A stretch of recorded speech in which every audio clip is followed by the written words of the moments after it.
میرے محترم سامعین، یاد رکھنا نماز کے لیے کپڑوں کا پاک ہونا ضروری ہے۔ نیت صاف ہوگی اور کپڑے بھی صاف ہوں گے تو انشاءاللہ اللہ اس نماز کو اپنی بارگاہ میں قبول کریں گے۔ لیکن کپڑے ناپاک ہیں اور نیت صاف ہے تو نماز کسی صورت میں نہیں ہوگی، کیونکہ نماز کے لیے کپڑوں کا پاک ہونا ضروری ہے۔ آپ اکثر یہ بات سنتے رہتے ہیں معاشرے میں، ہمارے معاشرے میں یہ بات مشہور ہے کہ جی کپڑے پاک ہیں ناپاک ہیں، بندے کی نیت صاف ہے تو جی نماز ہو جائے گی۔ نیت بے شک ٹھیک ہے، صاف ہونا ضروری ہے نماز کے لیے، لیکن کپڑوں کا پاک ہونا بھی ضروری ہے۔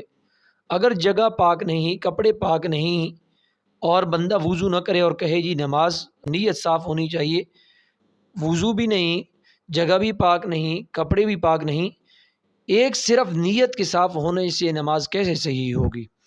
دوسرا مسئلہ یہ عرض کرنا ہے کہ اگر کپڑے ناپاک ہیں اور بندہ ان ناپاک کپڑوں میں وضو کر سکتا ہے یا نہیں، تو یاد رکھنا میرے معزز سامعین، اگر نجاست خشک ہے، آگے پھیلنے کا کوئی خطرہ نہیں ہے، جسم کے ساتھ لگنے کا کوئی خطرہ نہیں ہے، تو پھر نجاست والے کپڑوں میں وضو کیا جا سکتا ہے اور وضو ہو جائے گا۔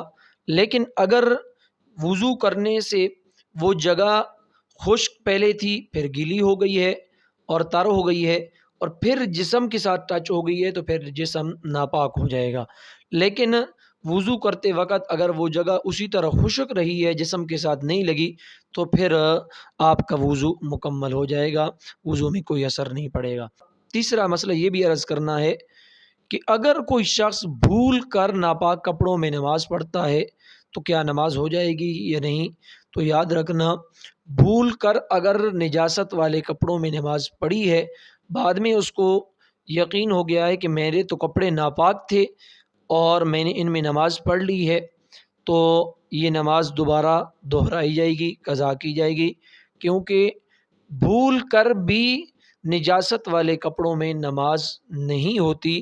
چہ جائے کہ انسان کے کپڑے ناپاک ہیں، پتہ بھی ہے، اور پھر کہتا ہے جی میری نیت صاف ہے نماز ہو جائے گی، نماز نہیں ہوگی۔ اللہ تبارک و تعالیٰ سے دعا ہے اللہ عمل کرنے کی توفیق عطا فرمائے۔